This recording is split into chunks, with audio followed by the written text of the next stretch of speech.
ating kumbaga sa yung mga nangyayari ay ituring natin na pamalo ng ating Diyos. Panggising para sa mga maaaring tayo po ay nakalimot bukod sa mga salita po niya na ating dinilibot araw-araw ay sapat na po yun para makita po natin. So, pagpatuloy po natin ang ating pag-aaral sa ating naging topic, which is the unsearchable riches of Christ, kung saan ay hinamo po natin sa Ephesians chapter 3 verse 8, yung part po yun. Pagpatuloy po natin, bagamat nasa pangatlong message na po tayo, una, nakita po natin that makikita lang po natin yung kayamanan ng Diyos kapag ipinakita po natin na meron po tayong humbleness, yung humility. Yun yung una nating naging topic. We learned that one must be made humble before the riches of Christ will be revealed. Walang makakahukay po nito. Kaya that's why Paul, in his deep preaching, yung malalim na kanyang preaching about the unsearchable riches of Christ, which is, in other word, is unfathomable, hindi mahukay. That's why preachers must continue to preach the Word of God. Yun po yung dapat laging gagawin because ito yung kagustuhan ni Paul na malaman ng mga simbahan regarding the riches of Christ. Right? Bagamat ito po ay napakalalim or deep, no? So, still, Paul wants to try to preach the Ephesian church about kasi ito yung position ng mga Kristiyano. Kaya dapat ito po ay malaman po natin, malaman po nila. So sa ating pag-uumpisa, maybe babanggitin ko yung mga ibang riches bukod sa ating napag-aralan, right? Para makita po natin na ito pala yung kayamanan na meron ako bilang pag-aari ng isang mananampalataya. But before that, of course, nabasa na yung ating text. Yun na po yun. But still, let me, samahan niyo po ako na ating tignan yung ating text. Right? And, huwag natin babasahin kasi baka maubos po tayo ng oras. Right? Medyo mahaba po ito. So, tingnan natin kung gaano kayaman ang ating Panginoon. Pero before that, ay maybe some of the riches na meron po tayo, lalo na sa mga kapatid po natin na nag-uumpisa pa lang ang kanilang journey, their faith, ang kanilang pananampalataya. Right? So, gusto ko lang maintindihan po ninyo that you are loved by God. From time to time ay nararasan po natin yung pag-ibig ng ating Panginoon.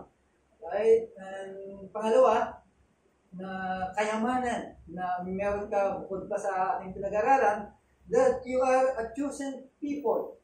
Pinili ka ng ating Diyos. Right? And sa pagpili po sa iyo, we are saved by the blood of His Son. Hindi lamang po yun, you are eternally saved. Okay? At sa ngayon, you are a part of the body. And now, we are seated with Jesus in heavenly places. Right now. Ayon po sa Ephesians chapter 2, verse 6. No? Nandun po yun. And so on. Okay? Ito po ay maliliit lamang na example na kayamanan na kay Kristo na yung pag-aari. Right? Yun pa lang ay enough na para ang isang Kristiyano ay magpatuloy, maglingkod, ibigay ang kanyang mataas na pagkakilala at pagsamba sa ating Panginoon.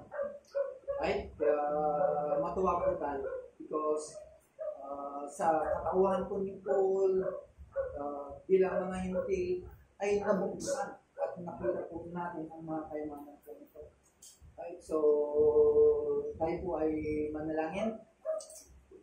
O Diyos, salamat sa pagkakataon po nito at hinihiling po namin ang tulong ng banal na Espiritu upang mabigyan po kami ng mga kaliwanagan, lalo na po sa aming pangunawa. I-bless niyo po ito at lalo na po sa mga kapatid, mga tao na makikinig sa inyong salita na aming napakinggan sa oras ko. Maraming salamat po, Panginoon, sapagkat hindi po sapat ang mga bagay na ito sa aming isipan. We cannot comprehend ang mga bagay po ito, Diyos. Kaya salamat po sapagkat there are those mga teacher na nagtuturo upang lalo pa namin makita ang mga kayamanan po ito, Diyos. Kaya salamat po, Panginoon, sa oras po. Dalangin sa Panginoon. Amen. Okay. So, alam naman po natin na ang kayamanan po ng ating Panginoon ay walang hanggan. It is limitless and inexhaustible. Hindi nauubos. Right? Maaring mawala ka na dito, pero yung kayamanan ng ating Panginoon ay hindi yan nauubos. Ibig kong sabihin, the riches of Christ can never be exhausted or depleted. Ito po ay sapat sa mga pangangailangan ng mga Kristiyano sa kanyang buhay. Kaya patuloy po natin sinasaliksik ang mga bagay po ito in terms of spiritual blessings, richness. Hindi lang sa material. I hope na lahat po tayo every time that God give some blessings materially, ay pinagpapasalamat po natin po yun. Nagiging kayamanan po sa atin yun, right? Kaya hindi po yan nauubos. Ang daan po natin, mga kapatid, sa buhay ng mga mananampalataya ay hindi po yan nababawasan o hindi nadidikit. No? Kaya ating tingnan kung ano po ang kayamanan na meron po siya na wala po sa sanlibutan. Kaya yung number one sa ating outline, it is the unsearchable riches of Christ are incomparable riches. Hindi pwedeng ikumpara sa mga bagay at ako ay naniniwala na bawat isa po sa atin at di na dapat i-convince pa na ang kayamanan ng sanlibutan kong ito ay hindi pwedeng ikumpara sa kayamanan na meron po tayo sa ating Panginoon na tagapagligtas. Why? Because the riches of Christ are incomparable dahil hindi mo pwedeng ikumpara ang kayamanan ng sanlibutan pong ito. If you have that all riches right, in your life, kung kilala mo po si Kristo. Right? Kaya nasa man ang mga kayamanan ng sanlibutan at ito ay mawawala, if you lose your soul, ibig lang sabihin, you are nothing. You have nothing. Wala po tayo, no? Kaya kung wala si Kristo sa iyo at sinasabi mo na ikaw ay kompleto ka na sa lahat ng mga bagay. No? May mga tao na narinig po natin, especially sa mga kumikita talaga ng mga milyones, no? Isa po sa ating napakinggan ay isa po yung star of the sa lahat ng star of the year. Matanda ng artista po ito. Narinig. I don't know kung narinig niyo na po ito, but ako narinig ko na po yon na hindi niya na kailangan ng Diyos because He has all the things na pangangailangan po niya. So, sabi nga ng Mark chapter 8 verse 36, no? What profit, no? Kung ano ang makikita ng tao, kahit nasa kanya ang lahat ng bagay dito sa sanlibutan. But if he lost his own soul, is nothing, right? Hindi pwedeng ikumpara ang mga kayamanan kung ito na meron po tayo. Kahit sabihin po natin na salat tayo sa lahat ng bagay, pero ikaw pa rin. No? Hindi nila alam na sa iyong pananampalataya, you can love, you can joy, may kasiyahan ka dahil sa ating pananampalataya meron tayo.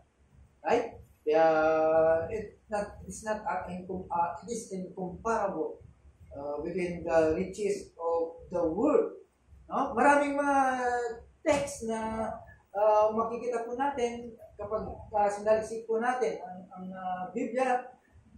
Ito po ay magbibigay po sa atin, no?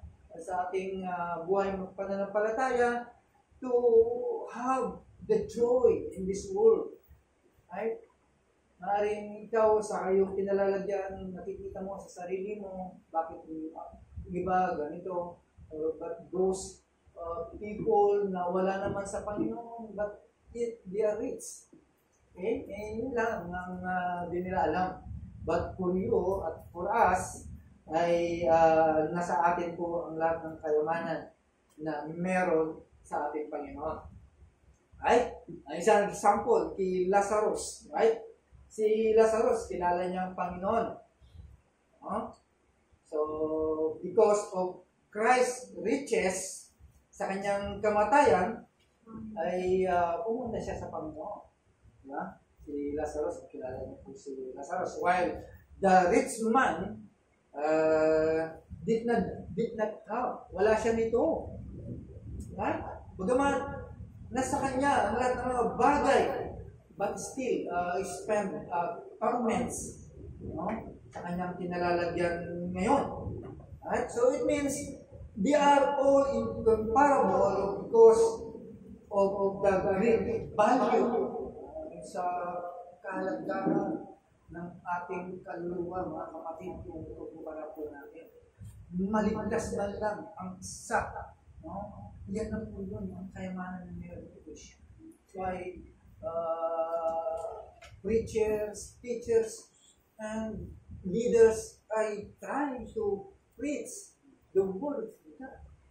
Kaya marami na dapat makarinig ang mga preaching na ito or mga sermon na ito. Right?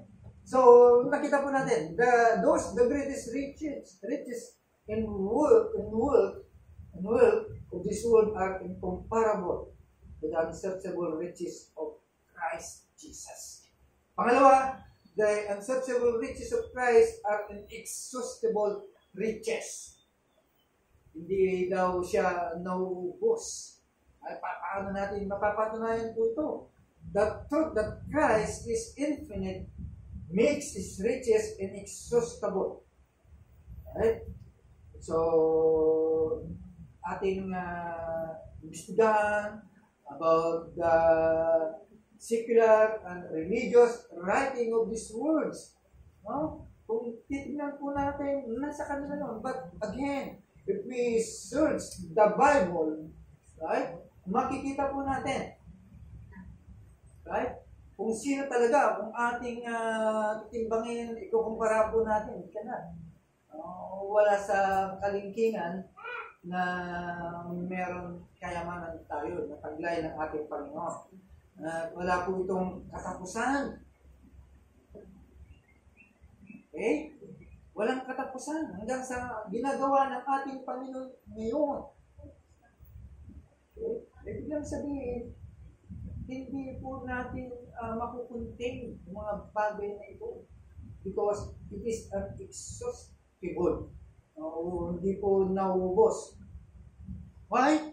Because God, ang ating Panginoon mismo, ay sinabi po niya sa John chapter 1 verse 1, right? Kaya ito yung kadahilanan kung bakit hindi na nauubos, because He is God. Siya po ay Diyos. Ano sabi po ng John chapter 1 verse 1? In the beginning was the Word. And the Word was with God. And the Word was God.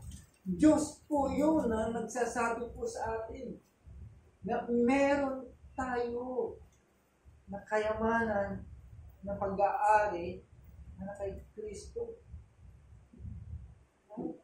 Tignan na lang natin ang ating Panginoon na bilang Diyos. Again, in John chapter 7 verse 17 verse 5, ang sabi po dito, and now, O Father, glorify thou me with thine own self, with the glory which I had with thee before the world was.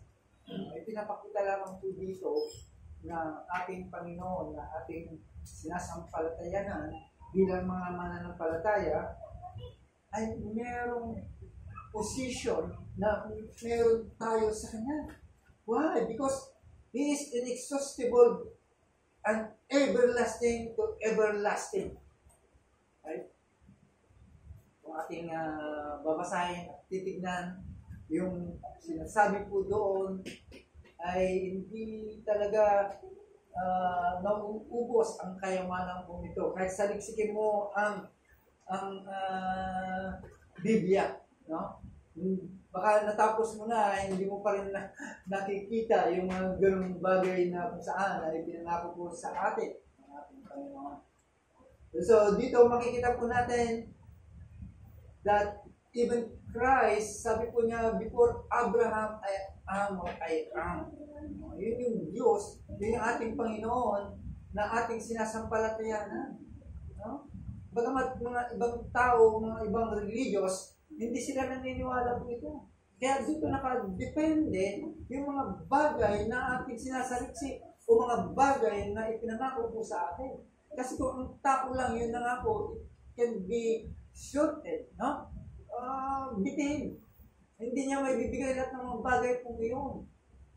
Okay? Pero sa ating Panginoon, bagamat siya ay Diyos, siya nagsasalita mismo na hindi pwedeng maubos po ito. Sapagkat siya pinanggagalingan ng lahat ng bagay. Right? Kaya tingnan po natin, mga kapatid, hindi lamang po ito natatapos, kundi ang isang mananampalataya na ang kayamanan ng meron tayo sa pamagitan ng Panginoon, your soul will be satisfied. Magiging sapat ang iyong kaluluwa sa mga bagay. No? Ano pa kahanapin po ng isang Kristiyano para sa Kanya? It's enough na makita po natin that Christ will give satisfaction to our soul. Mabasahin po natin, John chapter 7, verse 37 to 38. Sabi po dito, the last day, the great day of the feast, Jesus stood and cried, saying, if any man thirst, let him come unto me and drink. He that believeth on me, as the scripture hath said, out of his belly shall flow rivers of living water. Ibig sabihin, ipinapakita po dito that Christ is the real and lasting satisfaction of yours. No? Siya ang ating kasapatan sa lahat ng bagay. Wala nang iba. No? Hindi na makakapagbigay ng satisfaction ang mga bagay na tinatanganan po natin. But yet, merong temporary satisfaction which Christ give it to us. No? Binigay po sa atin ng Panginoon. But those spiritual riches ay wala na pong sasapat po doon. Kaya patuloy tayo na binabahaginan, binubuksan lahat ng bagay para matutunan po natin at makita po natin mga kayamanan ng Panginoon. Huwag lang tayong titigil, huwag lang po nating i-discredit ang mga bagay na mga natutunan po natin, yet patuloy po natin nanamnamin, no? Magiging satisfied ang kaluluwa ng isang mananampalataya. Okay? Lalo na pag tangan-tangan mo ang buhay na walang hanggan. Mayroon bang mas higit pa doon sa buhay na walang hanggan na ipinangako ng ating Panginoon? Wala na. No? Wala na higit pa doon. Kaya kahit ang Kristiyano nagdurusa, may mga bagay na hindi niya maintindihan, may mga bagay na kanyang gustong naisin sa buhay kong ito, but nakikita po natin kung gaano po siya nakaka-recover. No? Gaano po siya masaya sa kanyang buhay Kristiyan. Diba? Nakakita na ba kayo mga Kristiyan gano'n? Tayo yun. Tayo po yun na hindi ibig sabihin, hindi tayo bumababa sa ating pananampalataya. Right? Kaya, again, another verse in John chapter 10, verse 8 hanggang verse 10. Sabi po dito, all that ever came before me are thieves and robbers, but the sheep did not hear them. I am the door. By me, if any man enter in, he shall be saved. He shall go in and out and find pasture. The thief cometh not but for to steal and to kill and to destroy. And I come that they might have life, and that they might have it more abundantly. Right? Okay? So ano yung interpretasyon po ninyo sa abundant life? Ayun na yun. Bagamat nagdurusa po tayo, something needy, pero hindi po yun ang tinitignan po natin. Kundi yung satisfaction of our soul. Yung pinangako ng Panginoon that we have more abundantly in life. Buhay na sagana because of the spiritual blessing. So, ibig lang sabihin, ibinibigay po ito. Kanino? Sa mga tao. Right? Sa mga tao kung saan they are meek, they are humble, they are in character of humility. Right? Sa inyo, sa atin, ibinibigay po ito. Ano sabi po ng Psalms 22 verse 6? Basahin po natin. 26. Right? Pangako po ito. No? Ang sabi po dito, the meek shall eat and be satisfied. They shall praise the Lord that seek Him. Your heart shall live forever. Right? It means they are satisfying because they abide in our soul. Ano yung dapat po natin makita? Sabi ko kanina, binanggit ko po, God loves children and it is forever. Mga kapatid, wala nang sapat na pag-ibig pa na ating matutungayan. Kundi yung pag-ibig na binigay sa iyo ng ating Panginoon through Christ. Kaya huwag natin ikukumpara mga pag-ibig o mga bagay na nakikita at natatanggap po natin sa sarili. Ano ba? Jesus Christ saves His sheep and they are saved forever. Tayo po yun. Tayo po yun. And hindi lang po yun. God keeps us. And it is forever. Iniingatan po tayo ng ating pangako ng Panginoon. And God provides for us. And it is forever. Wala pong hangganan pag-ibig at pagmamahal po ng Diyos po sa atin. Kaya sa umaga pong ito, the unsearchable riches of Christ are incomparable.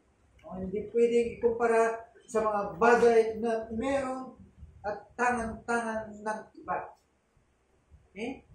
The unsearchable riches of Christ are inexhaustible riches. And the unsearchable riches of Christ are that which give satisfaction to our soul. Bibigay po ito ng kasapatan buhay po natin bilang mananampalataya. Right? Meron ba na meron kayong nalalaman, nakikita o narinig na mas higit pa dito na kayamanan na ating tinitingnan o hinahanap? Okay? Wala. At nakita po natin how the riches of Christ defined. Okay? At natutunan po natin kung gaano karealidad ang kayamanan ni Kristo sa buhay. Yan po yung magbibigay po sa atin na patuloy na paglingkuran ng ating Panginoon, patuloy na mamuhay po tayo na merong kaluguran sa ating Panginoon. Yet some ay hindi nila nakita ito. That's why ang mga ibang Kristiyano ay hindi pinapaalagahan sila.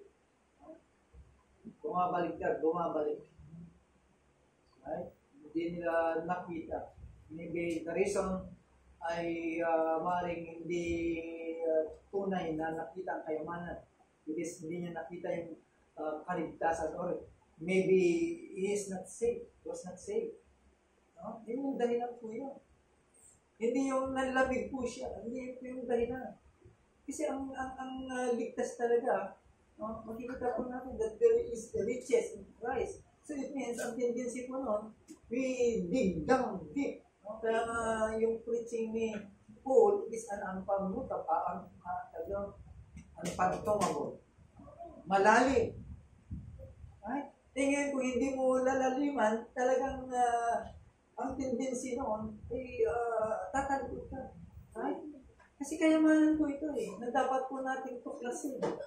Na dapat po nating hukayin. Pero hindi pinagbigyan, hindi lang sabihin, hindi bigyan ng importansya ang kayamanan po yun. So, the reason, maaaring hindi pa niya, maybe hindi pa niya binigay yung humility to unlock, no? That the riches. Yun kasi kaya nga, it is the key. Humility is the key. So, kung wala sa kanya yun ang mangyayari. But for us, right? Nakikita po natin na sa kabila ng mga bagay na nangyayari, but still, we are here. Ang layo mo, pero nandito ka. Ano ang nagbigay sa'yo? Ano ang kalakasan, nag-encourage sa'yo na pumunta ka dito sa kabila ng iyong kinalalagyan? Right? At nagawa mo para hindi ka mali na pagpunta po dito. Yun yung kadahilan. Yung kayamanan na meron ka ngayon na binanggit po natin kanina. Okay? That you have eternal life, you are the part of the body of God. Right? And ano pa? Ano pa yung kayamanan? That ikaw ay pinili ng Diyos and of course, you are saved by the blood of His Son. Simple, ano pa lang po yan? Sample pa lang yan. A small sample of riches of Christ. Right? So, next Sunday ay yung finality ng accessible riches of Christ. Ay yung kayamanan na tinatanganan po natin Christ come back. No? So, tayo po yung manalangin. Maraming salamat po muli o Diyos sa mensahe na aming napakinggan. Tunay po o Diyos na kayamanan na ito ay inihayag po ninyo. Ipinakita po ninyo sa mga tao kung saan sila po ay nagpakumbaba sa inyong harapan as diwas, Panginoon, na sila po ay makasalanan at inihayag po ito. So I Paul try to open to those people in the church of Ephesians. Ginawa niya ito po, Panginoon. Natuklasan at nakita po nila ang kayamanan po ito. That's why, dahil sa aming kapanahunan, gumamit din kayo ng mga lingkod mo upang ihayag ang mga bagay po ito, especially sa mga kaluluwa na wala pa kay Kristo. Upang sa gayon ng Diyos ay makita din po nila na ang kayamanan po ito ay mapasa kanila if they will believe. Salamat po Diyos. But for us, Panginoon, sapat na po ito para kami po ay magdiwang sa aming buhay, magdiwang sa aming pagiging Kristiyano magdiwang mo Diyos sa gitna ng mga kalamidad na dumarating po sa buhay po ng mga mananampalataya. Maraming salamat po, Panginoon, sapagkat hindi po ito may kumpara sa mga bagay na meron sa sanlibutan. Ito po ay taglay-taglay po namin po, Diyos, na kayamanan po ito sa buhay po. So ay, Lord, help us na ma-enjoy po namin ang mga bagay po ito. It is the encouragement kaya kami ay patuloy na nag-aaral, naglilingkod po sa inyo, kahit mga pagal ang mga katawan, but still, Lord, ay hindi po hadlang po ito. Yet, binibigyan niyo pa rin kami ng kagalakan at kasiyahan sa mga bagay po ito na dapat po namin makita at meron sa bawat isang pusa. Maraming salamat po, Diyos, sa aming natungayan sa araw po ito. Nawa ay hindi lamang po ito ariin po namin, kundi may bahagi din po namin po, Diyos, sa mga tao, those who have no hope, wala pong pag-asa, o mga tao na naghahanap. Kaya gamitin niyo po kami, Panginoon, bilang mga tagapagmana ng Diyos ng mga kailangan po ito, bilang mga itinigtas mo, bilang mga redeemed people. Maraming salamat po ito. Ang aming dalangin sa pangalan ng Jesus.